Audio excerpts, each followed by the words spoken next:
Designed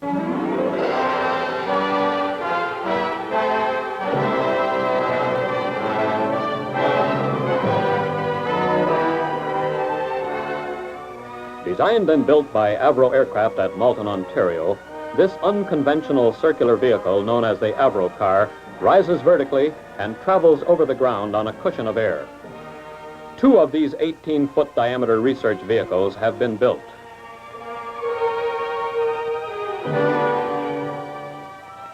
One is being used for flight tests at Avro, and the other for wind tunnel tests in the United States.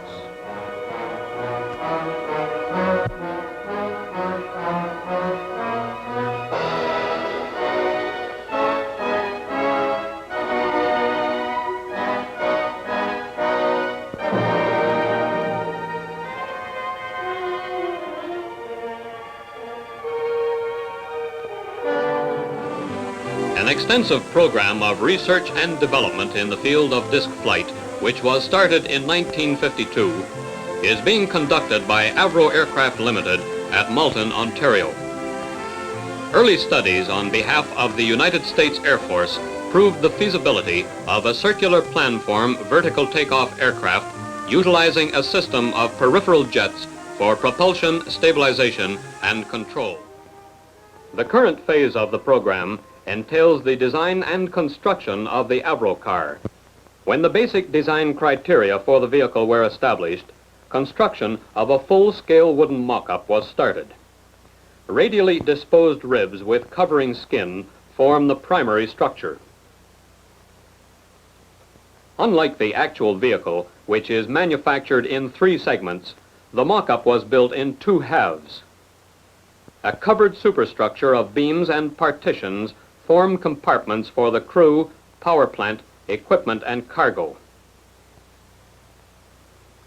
The vehicle is powered by 3 Continental J69 engines driving a turborotor located in a central air inlet. The turborotor expels air through ducts formed by the ribs and skins to a nozzle at the wing periphery for propulsion and control. A separate fuel tank is installed for each engine.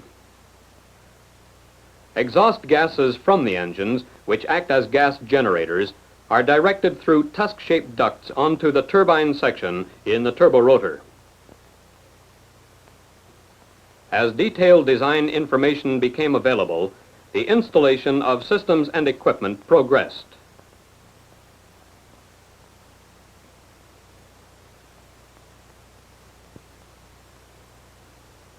The completed mock-up provided a dimensionally accurate and fully representative model for evaluation prior to construction of the first Avrocar. During manufacture of the first vehicle, the mock-up continued to provide an invaluable check on the arrangement, location, and clearances for various installations.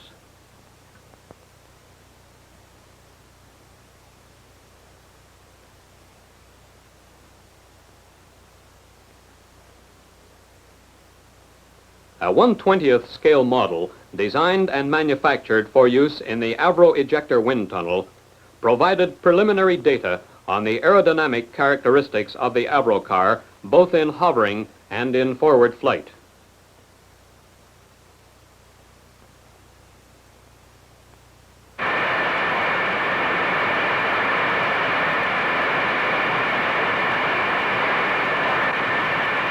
To provide more detailed aerodynamic data, a 1/5 scale model of the Avrocar was designed and constructed for testing in the Massey Memorial Wind Tunnel at Wright Air Development Center.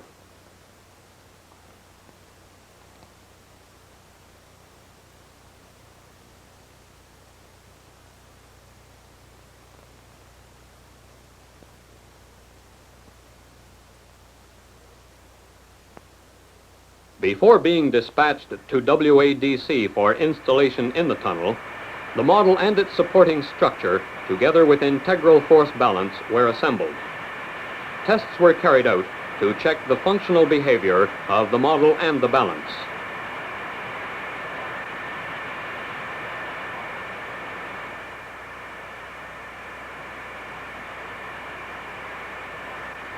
Wind tunnel tests, including flow visualization tests, were performed to determine aerodynamic characteristics and pressure distribution during takeoff, hovering, transition, and forward flight.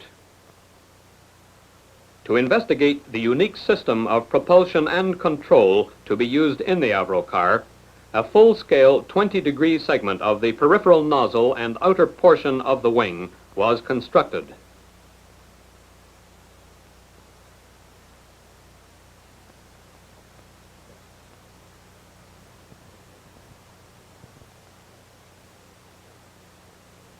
Tests were performed at the Orenda Engines test establishment at Nobel.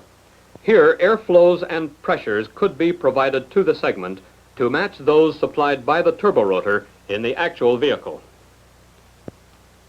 Two spoiler rings in the throat of the peripheral nozzle deflect the jet flow for pitch and roll control.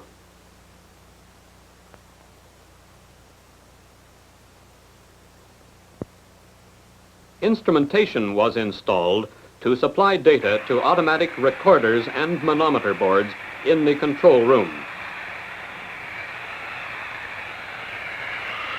Vertical takeoff and hovering are achieved by downward deflection of the peripheral jet, which in the proximity of the ground produces appreciable thrust augmentation. Transition from hovering to forward flight is achieved by rearward deflection of the jet.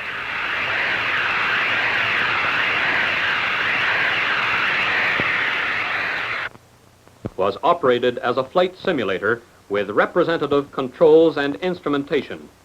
Response of the airplane to disturbances of varying magnitudes and frequencies, together with coupling characteristics between the turborotor, pilot, and spoilers, and the ensuing effect on handling, was investigated. From this, the most satisfactory control system parameters were determined. With the release of drawings of the main structural components, planning and tooling for manufacture of the test vehicle began. The circular plan form resulted in an economical tooling program requiring only 10 subassembly jigs and permitting the use of many identical parts.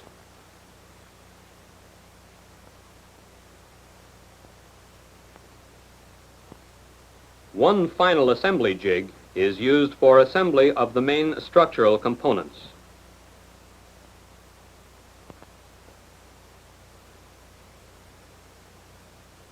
Manufacture of the 1,700 different detail parts required for assembly of the major structural components of the vehicle commenced in a security-guarded area where the vehicle was to be built. The basic structure of the Avrocar comprises a center base around which 3 identical wing segments are assembled to form the circular planform. The wing segments are separately fabricated from radial ribs and upper and lower skins. Ducts form between the ribs provide for the passage of air from the centrally located turborotor to the peripheral nozzle. Together with the center base and 3 additional ribs, the wing segments are married up in a final assembly jig. Engine air inlet ducts, each centrally divided by one of the 3 additional ribs, are formed between the wing segments on final assembly. The outboard end of each of these ribs is reinforced to carry a landing gear leg. As assembly of the primary structure of the first vehicle neared completion, manufacture of detailed parts and major structural components for a second vehicle advanced rapidly.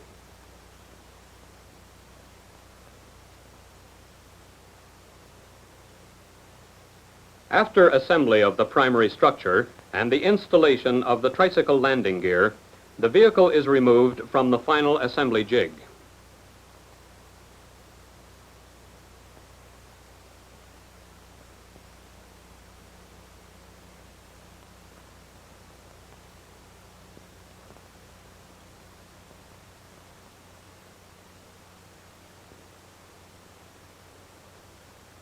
Three transverse beams enclose the turborotor, engines, and fuel tanks within a central triangular compartment. Each engine is installed in a separate bay, and fuel is supplied by 3 independent fuel systems.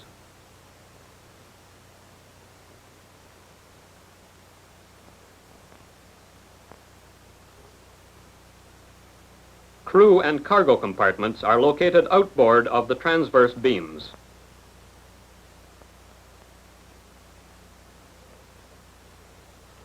The turborotor, which is a turbine compressor combination, was developed by Coandă Engines Limited.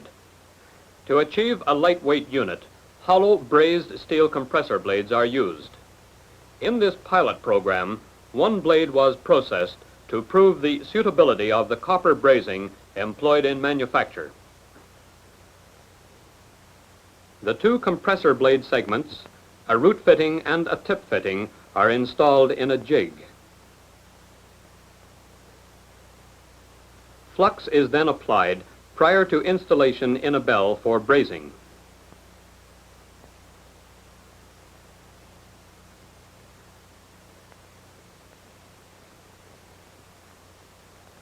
The compound shaft on which the turborotor is mounted incorporates a bearing between the inner and outer components which permits the turborotor to topple fractionally.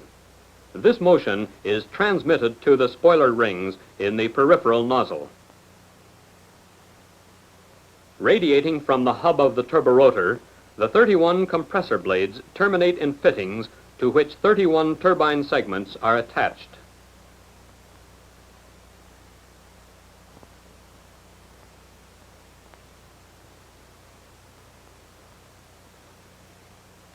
Each turbine segment incorporates 4 blades.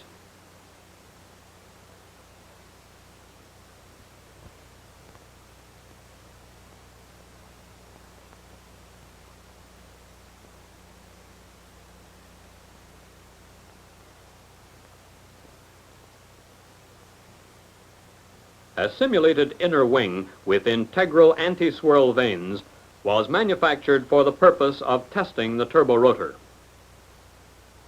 The turbine nozzle ring and turborotor casing were introduced to simulate as closely as possible the conditions under which the turborotor would operate in the vehicle.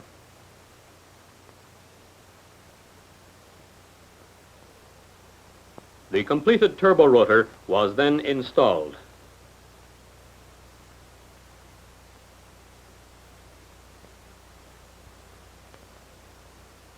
Finally, it was checked in readiness for the extensive ground test program.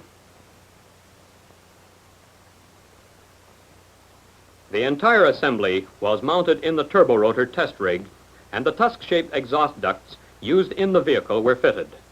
To simulate the power provided by the 3 Continental engines, part of the output from one Coandă turbojet was ducted to the test rig. 150 hours of testing were accomplished satisfactorily on the first turborotor.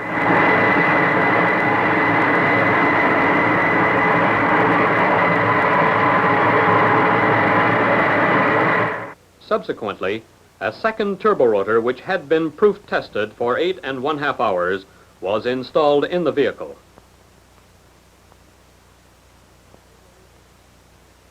The turborotor casing with turbine nozzle ring was then positioned.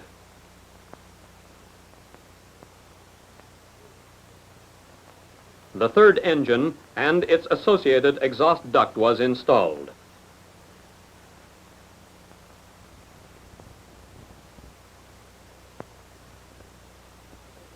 Attachment of the turborotor air inlet fairing followed.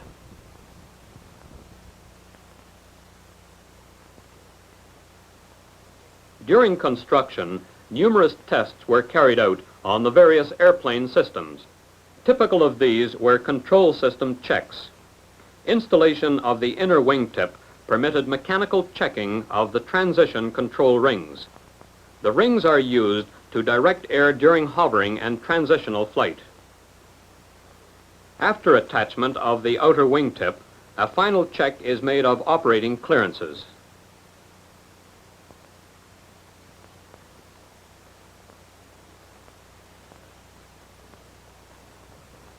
Similar tests were conducted on the spoiler rings and yaw control vanes in the throat of the peripheral nozzle.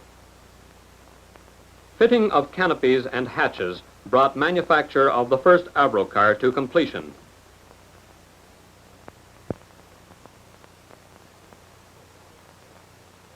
The vehicle was weighed, and estimated values of weight and balance were confirmed.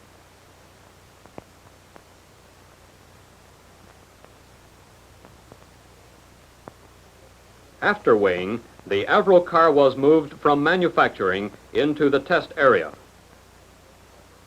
This marked the end of the first part of the contract, some 2 months ahead of schedule. Avro engineers were now almost ready to place the Avrocar in the hands of the test pilots. But first, ground tests of the complete vehicle were required to check the operation of all systems and controls. For this purpose, a test rig was used to support the vehicle at varying heights above the ground, with all engines operating at full throttle. Instrumentation installed for these tests provided vital information to technicians studying the behavior of the vehicle in the control room.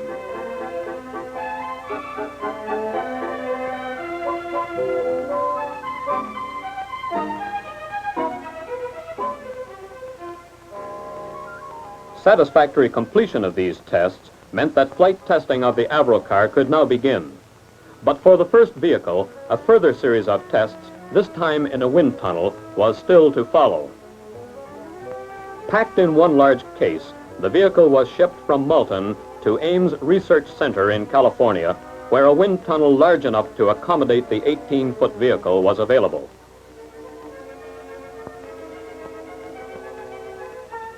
Here in the wind tunnel, it would be possible to simulate actual flight conditions by passing an accurately controlled stream of air over the vehicle. Again, engineers could observe and record the behavior of the Avrocar, learning still more about the potential of this new type of vehicle. 3,000 miles away, in Ontario, another group of engineers was working on the second Avrocar, which was now complete and ready for the flight test program to be carried out by Avro at their Malton plant. For the first tests, the vehicle was secured to the concrete surface by 3 cables. Some slack in the cables allowed limited movement in all directions and enabled the pilot to become familiar with the controls before attempting free flight. Of equal importance, instrumentation cables were connected to recorders in the control room, where engineers anxiously awaited the first actual flight information to become available.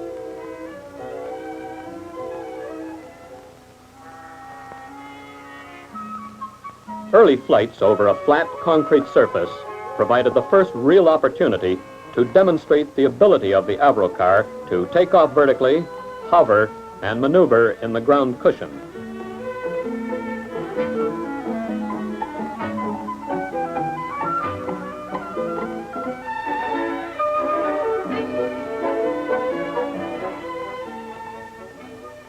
Operation during the winter months, with the ground covered with packed snow and ice, presented no particular difficulty.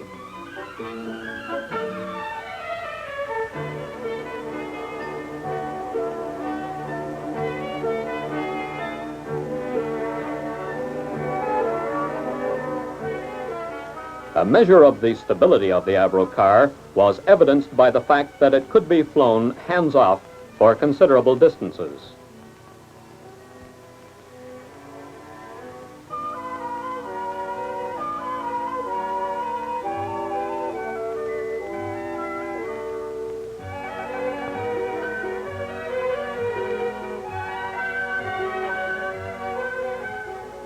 As is the case in advanced research, some problems were encountered, but using information from the test rig and wind tunnel, they were gradually overcome.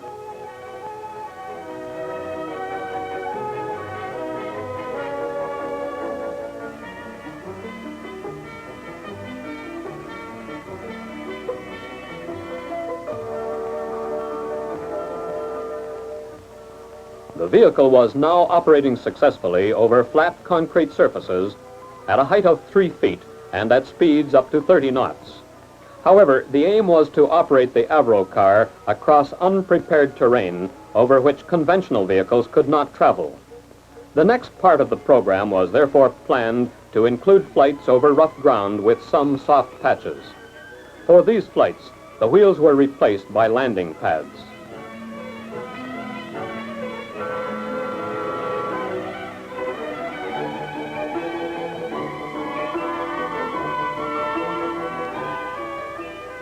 For this most recent phase of testing, the course included gravel, grass, and earth surfaces with fences and trees forming obstacles around which the vehicle was steered during a number of flights.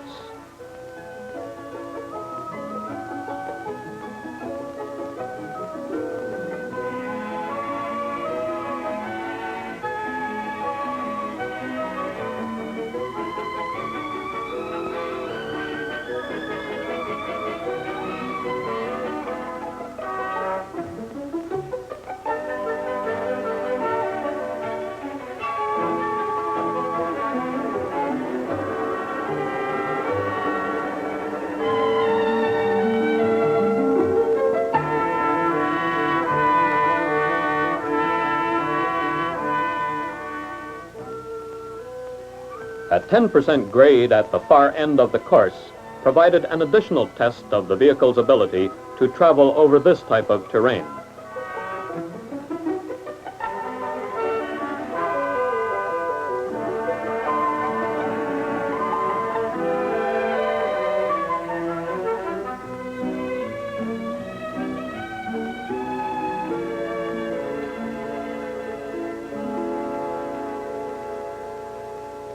As more experience was gained over rugged ground, it became apparent to the flight test team that the powerful ground cushion was not easily destroyed by surface irregularities.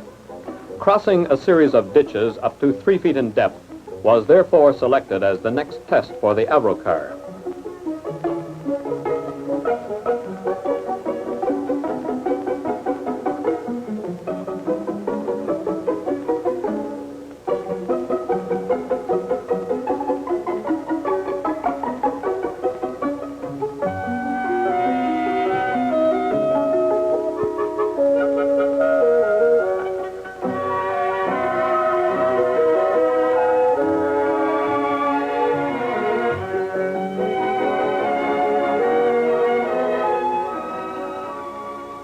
By this time, the Avro test pilot was becoming accustomed to handling the machine under varying conditions, and it was interesting to note the ease with which a pilot from the United States Air Force Flight Test Center was able to operate the Avrocar after only a short familiarization period.